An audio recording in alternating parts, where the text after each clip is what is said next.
This podcast is intended for a mature audience. Listener discretion is advised.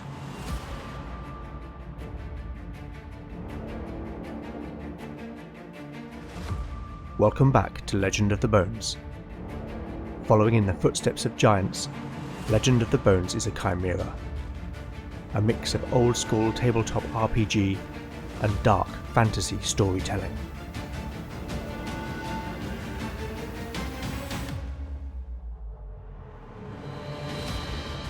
As its name might suggest, in Legend of the Bones the dice rule. There'll be no rerolls, no fudging the dice, no metacurrency. The roll of the bones will determine the character's destiny, and no one will be spared their fate. None shall escape the destiny of Bone. Last time on Legend of the Bones, the party entered the tower belonging to Valen's master through the basement laboratory, which they found to have been thoroughly ransacked. Valen searched among the strewn books and was fortunate to find his spellbook under an overturned workbench. Lena recovered a map, and Valen explained that they were on a peninsula which formed the realm of Taynemoor, when Kier hushed the companions to silence, having heard voices in the floor above. Before the party could decide what to do, there was an explosion above them which blew open the laboratory door. Beric led the charge up, where they found 2 dead and 4 injured members of the Brethren, who had seemingly triggered a fireball trap.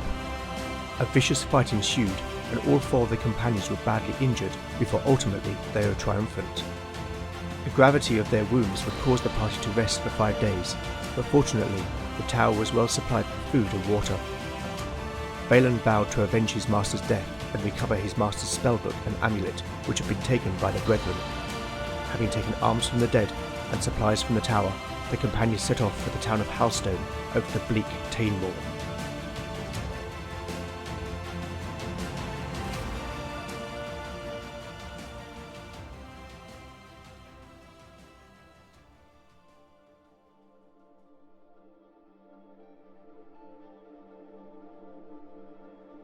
Chapter 3, Part 1, Day 6, Morning. Party status: Beric, 9 out of 9 hit points. Lena, 6 out of 6 hit points. Kier, 4 out of 4 hit points. Valen, 4 out of 4 hit points. Spells available: Valen has memorized Push. The overcast sky hung heavily over the Taynemoor as the tower receded into the distance. There was no discernible path, and the companions were forced to walk through the coarse scrub consisting of heather, bracken and gorse. It was slow going, and they walked in single file. Valen first, then Beric, followed by Lena with Kier at the rear. The companions spotted no fauna to speak of, save the occasional crow flying overhead, though evidence of deer, fox and hare could be seen in the droppings scattered here and there. Valen paused for a moment and pointed to the highest peak in the far distance. "We are making for Bran Tor. There, on the horizon. There are caves there in which we can make camp. All being well, we should make it by nightfall." They continued on, passing a solitary willow protruding from the soft earth. Its bare limbs bore no bud, despite it being spring. A large crow sat on one of the branches, its body silhouetted against the ashen sky. It cocked its head as they passed before cawing loudly and flying off. They continued for another 2 miles before the terrain descended into a shallow valley, where the scrub gave way to a wood of stunted oaks. The trees were twisted and bent over like old crones. Their bark was covered with a thick moss. The ground was littered with heavy granite boulders, that too were covered in a green carpet of moss. They began to pick their way through the boulders, and as they did so, something strange caught Beric's eye. "What's this?" The others turned to see what Beric was looking at. Nearby, on the ground, a large oval boulder lay. The moss which grew upon it ran in concentric ovals, forming the shape of an unblinking eye. "The evil eye!" Valen exclaimed. "This is a warning. We must be wary. This wood is old, thousands of years old, it is said. It is part of a forest called the Wispen Wood, and not all fey creatures that dwell here are benign. We must be on our guard."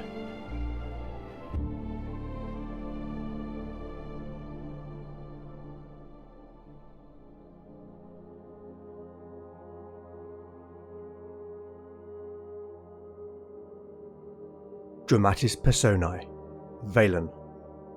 Valen is a human magic user, level 1. He is 25 years old, with dark shoulder-length hair and hazel eyes. He stands at 5'11" and weighs 155 pounds.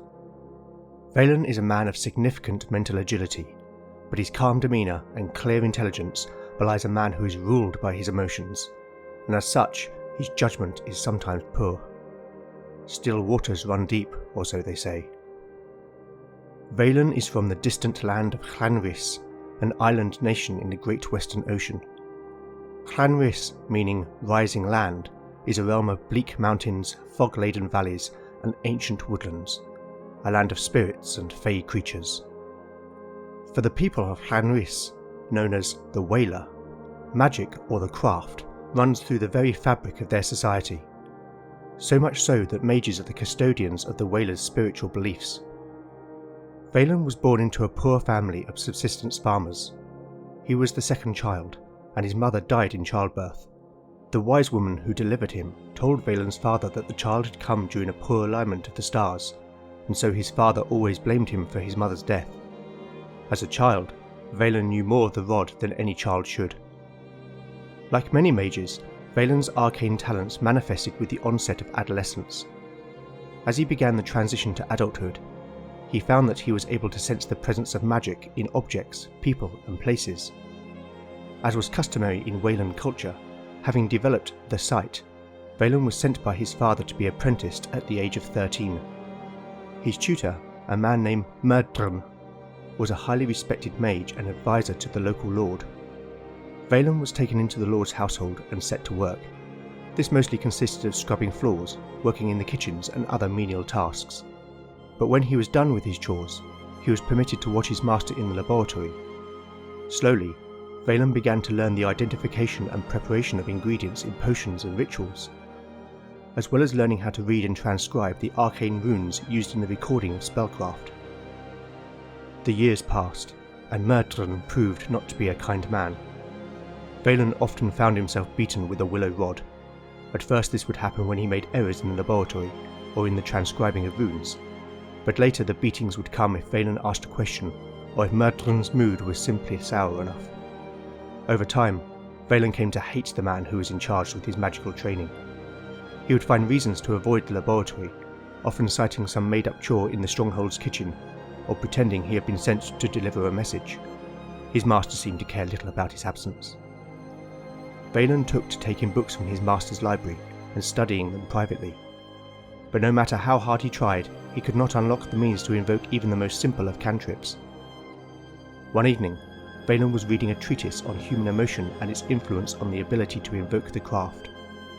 The leather-bound book was old, and the yellowed pages crackled as he turned them. The author, a little-known mage by the name of Amos ap Howan, theorized that the reason the sight developed during adolescence was because this was a time in human development that emotional turbulence was at its most erratic. He argued that those who developed the sight had some deep emotional attunement to the supernatural, which in turn, through training, enabled them to harness the craft. Valen closed the book. The hour was late, and he would need to return the book before his master noticed it was missing. He slipped out of his room and walked quietly down the corridor towards Merdrun's chambers. He took a candle, though the torches were lit. He knew the lord was holding a banquet that evening, and his master would be in attendance. He would be able to slip into the library and return the book without trouble. Merdrun's chambers were situated in the north tower. Valen crossed the courtyard and headed for the heavy door into the tower. One of the guards at the gate was urinating against the wall, whilst his companion made some crude joke to which they both laughed loudly. The sound of their laughter caused one of the hounds to bark in the kennels, which in turn set the whole pack howling. Valen hurried along. Entering the tower, he began to climb the circular stone stairs until he reached the third floor where the library was situated. He opened the heavy door and stepped inside. Approaching the tall bookcases, he began to search for the place from which he had taken the book. He brought the candle nearer so he could see more clearly, and quickly located the space. He slid the book back on the shelf. "Thief!" Merdrun's voice rang out in the gloom. Valen swung around and saw the older mage standing in the doorway. "You miserable little thief!" His master repeated the accusation. "No, I just borrowed." You're a thief! Murdren interrupted. The mage held the willow rod in his hand, which he now raised and pointed at Valen. I'm going to beat you within an inch of your life, you filthy little rat. Murdren strode forward, the rod held high. Valen felt fear, then injustice followed swiftly by anger. Then time slowed. Valen felt a calmness flow through his entire body. His mind became clear, as if a fog had been lifted. He could see the arcane words for the first time. They formed in his mouth and were spoken aloud. Valen held out his hand as Murdren bore down on him. He felt unseen energy build within his chest, then burst invisibly from his outstretched fingers. Murdren was immediately thrown back, the older mage completely lifted off the ground. A look of shock and realization was written on his face as he flew back before slamming into the bookcase on the far wall. There was a snapping sound, and Murdren fell to a crumpled heap and was still. Valen sat motionless for a few minutes, trying to comprehend what had just transpired. He got up and walked over to his master. Murdren's lifeless eyes stared up at him. His face still wore the same shocked expression. Valen knew that he would hang for killing Murdren. No one would accept that he had acted in self-defense. Leaving the library, he went to his master's bedchamber, and after a search found a purse with enough coin to buy passage away from Clan Rhys. He thought it would be best if he went to the land of Pow and Moor. He knew the people there were related to the Whaler, and that might make his leaving home easier. He returned to his room, and packed a knapsack with a few belongings before making his way to the stables. Picking a piebald that was known to him, he quickly tacked up the horse and led it out into the courtyard.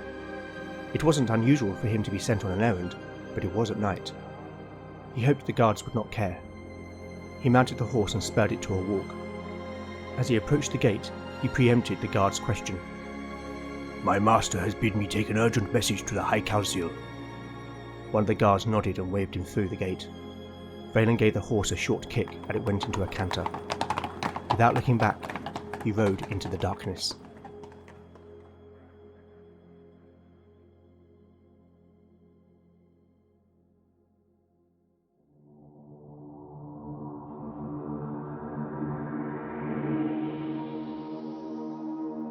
The companions are travelling overland towards the town of Halstone, so I need to cover some of the rules for this journey in the wilderness, which is often referred to in tabletop role-playing games as a hex crawl. First, I need to create a map for this part of Erden, which is my name for the fictional world in which Legend of the Bones is set. We've already established that the party is at the tip of a peninsula called Pow and Moor, and the topographical feature they're travelling over is called the Taynemoor. This initial map therefore will cover the area between the tower and Halstone, a distance of around 80 miles. You can find the map at legendofthebones.blogspot.com. I'm going to rule that Valen only has first-hand familiarity with the terrain encountered in the first day of travel, an area which he may have realistically foraged in the past. His knowledge beyond that is based on maps that he has studied. The basic expert rules state that a character can travel up to 24 miles per day if unimpeded, but that travel will be 33% slower if the terrain is forests and hills. Therefore, the party can travel 15 miles a day if they're not further hindered, so the journey will at best take 5 days. Next, for each 24-hour period in the wild, I'm going to make 4 dice rolls. These rolls will randomly generate events which may in turn add details to the map. The first will be a weather roll. I have created a random table for weather conditions specific to the season, but broadly speaking, the higher the roll, the warmer and drier the weather. You can find this and all the tables used in this episode at legendofthebones.blogspot.com. It is springtime in the northern hemisphere of Erden, so here is the roll for day 6 on a d20. A 12. There is a thick blanket of white clouds, though the temperature is mild. The second roll to be determined is whether the party loses direction. Here the basic expert rules state that there is a 2 in 6 chance of getting lost in forests and hills, but given that Valen knows the landscape on the first day, I'm only going to roll this from the second day onwards. Next is something I've unashamedly stolen from the excellent Tale of the Manticore podcast. This will be a chance of stumbling upon something exceptional. Simply put, I will roll a d20.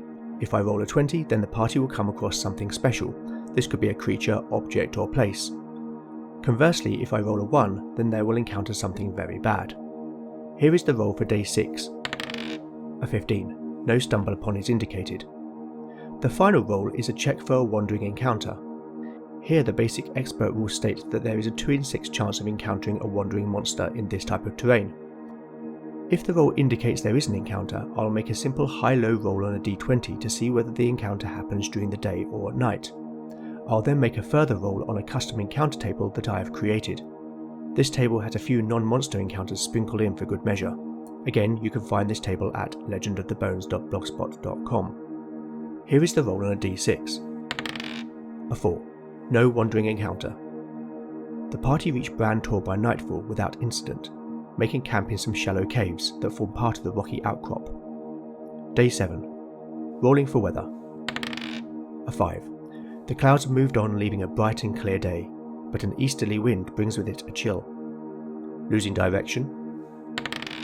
A 6. The party remains on a northeast direction. Stumble upon. A 3. Nothing there. Wandering encounter. A 1. An encounter is indicated. Let's see if the encounter happens during the day or the night. A low roll on a d20 indicates the day. An 8. The encounter happens during daylight hours. I will now make a roll on the wandering encounter table using a d20. A 7. This is interesting. The result indicates thick fog. This tells me the party will wander in a random direction, meaning their journey will take an additional half a day, and I will need to roll again on the random encounter table. This does feel a little at odds with the other rolls for this day, but the dice rule, so I have to go with it. I think the logical explanation is that the party descends into a valley in the early morning and encounters a rising ground fog. So let's roll for random direction on a d8. A 1. That indicates north, so luckily not too far off course. Now for the additional wandering encounter roll. Another 7. What are the chances of that? The weather is just not warm enough to burn off the ground fog, and the party is now completely lost. Here is another random direction roll on a d8. A 5. Oh my, that indicates south. Plus the journey will take another half a day longer. The party has lost a whole day with nothing to show for it, and the companions end up where they started. Also, I must roll yet again on the wandering encounter table. Here it is. A 4. Let's see. This indicates 1d4 deer. One more roll then. Okay, let's see how this plays out.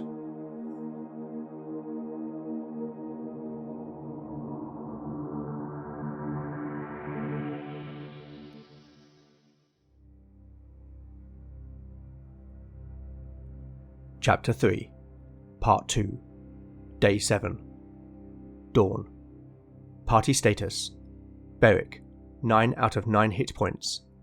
Lena, 6 out of 6 hit points. Kier, 4 out of 4 hit points. Valen, 4 out of 4 hit points. Spells available: Valen has memorized Push. The party woke at dawn. The clouds had drifted away overnight, leaving a bright, clear sky. The temperature had dropped sufficiently for the ground to be covered in a blanket of silvery frost, which sparkled as the first rays of the sun peeped over the hills on the distant horizon. From their elevation, the party could see a river snaking its way from the southeast to the northwest. Their journey would take them across the river, so they would at least be able to replenish their water skins, though they only had enough food for 2 more days. Lena knelt facing the sunrise for morning prayers, her hands clasped around her holy symbol, a pendant fashioned as a wheel with 8 flame-like spokes. The novitiate's head was bowed as she gave thanks to the 9. Meanwhile, Valen sat atop a large boulder studying his spellbook, whilst Beric and Kier prepared a small fire. After they had broken their fast, the companions set off northeast down the slope of Bran Tor. A ground mist could be seen in the valley floor, and as they got nearer, it became apparent that the fog was denser than they had realised, and soon visibility was reduced to 30 yards. The cold day was made colder still for the lack of sunlight, and the companions were glad of the woolen travelling cloaks that Valen had supplied. The party tried to maintain a northeast bearing, but when they failed to reach the river as expected, and instead entered a wooded area, it was clear that they had deviated from their course. Finally, Beric gave voice to what they were all thinking. I fear we have lost our way. Whilst we'll lose time, I think it would be safer if we retraced our steps back to Bran Tor. Reluctantly, the others nodded in agreement. The companions turned around, and ahead of them, at the very limit of visibility, stood a white stag. The beast held its magnificent antlered head high as it gazed directly at them. What sunlight that penetrated the fog diffused in the haze and seemed to halo the animal's head. "The White Hart," Valen said. There was awe in his voice. "This is a good omen. If the beast will allow it, we should follow." Almost as if in response to Valen's words, the stag bowed its head before turning and walking slowly away.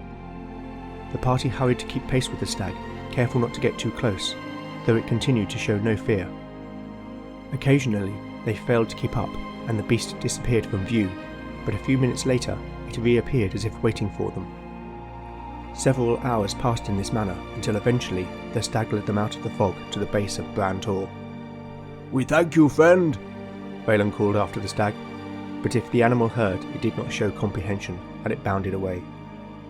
With twilight only an hour or so away, the party decided it was too late to continue and risk not finding a safe place to make camp, and so with frustration they climbed Bran Tor once more to take refuge in the caves.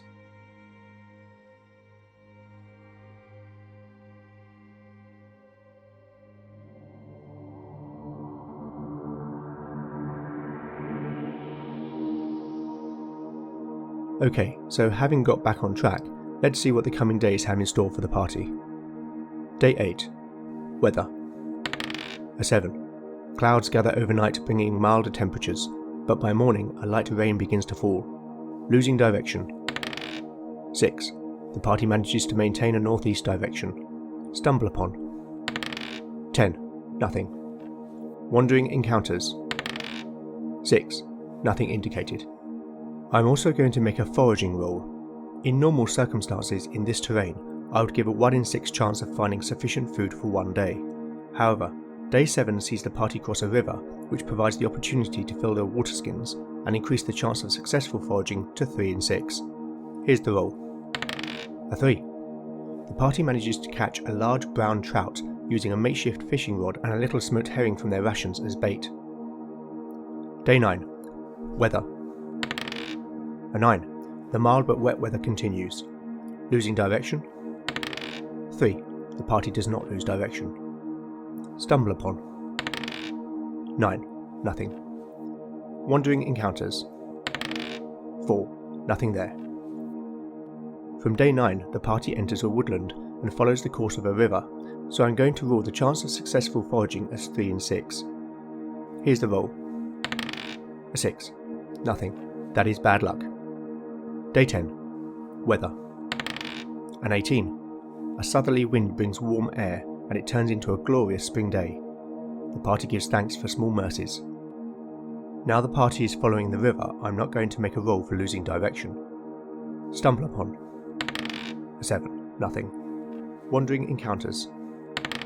A 3. No encounters. Foraging.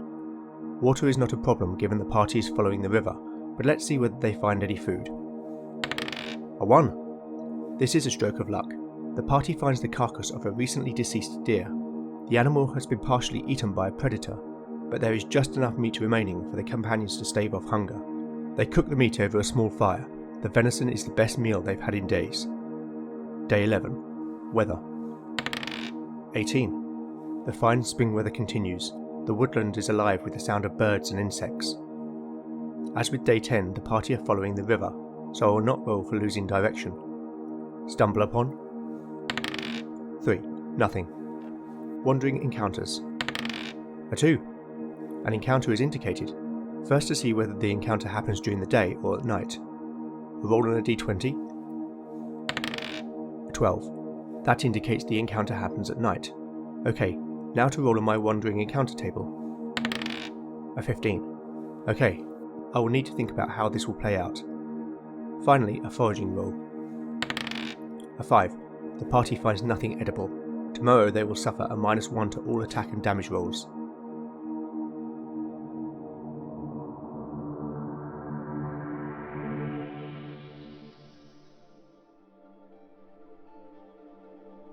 Chapter 3. Part 3. Day 11. Afternoon.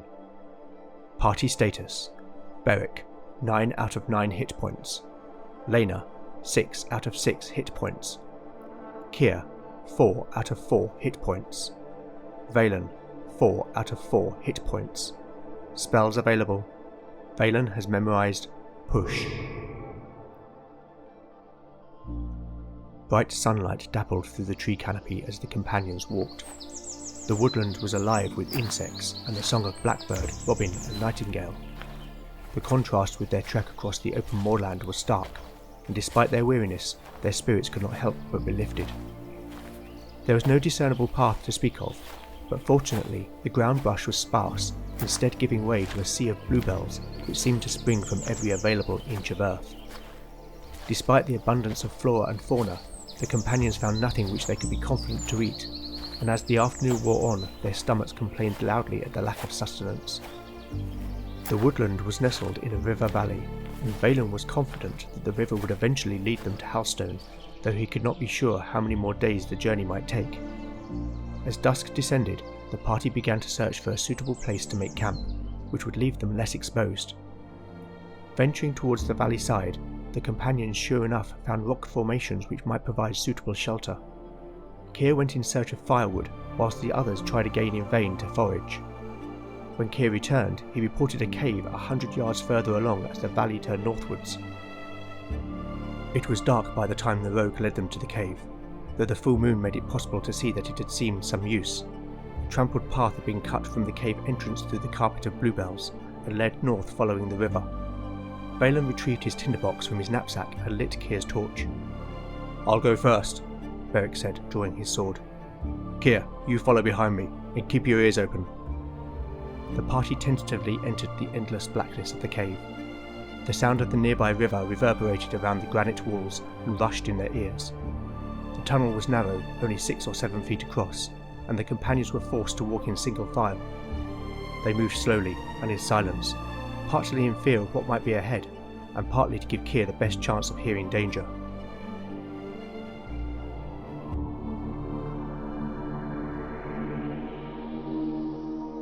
I'm going to make a hear noise check for Kier to see whether he can hear anything from up ahead. As a first level rogue, Kier has a 2 in 6 chance, but given the noise of the river, I'm going to apply a -1 penalty to the roll. Here it is. A 5. The noise from the river is just too loud for Kier to hear anything, but at the same time I'm going to rule that the river noise will also disguise the party's movements.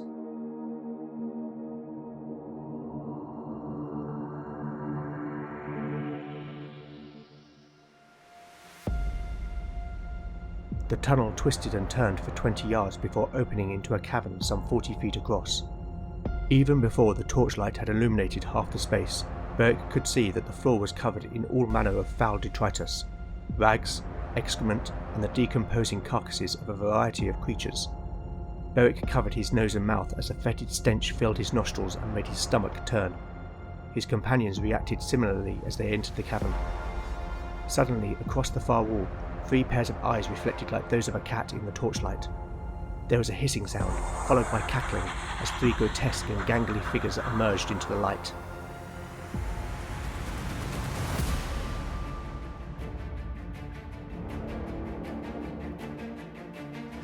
Thank you for listening to Legend of the Bones. If you like what you've heard, then please consider giving it a 5-star review in your podcatcher of choice. Every review helps the show reach new listeners. You can also help by liking or retweeting new episode announcements. You can contact me on Twitter at legendbones, email at legendofthebones@gmail.com, or go to legendofthebones.blogspot.com for show notes, character profiles, maps, and more. Join me next time to find out what awaits our adventurers as the bones decide their fate. None shall escape the destiny of Bone.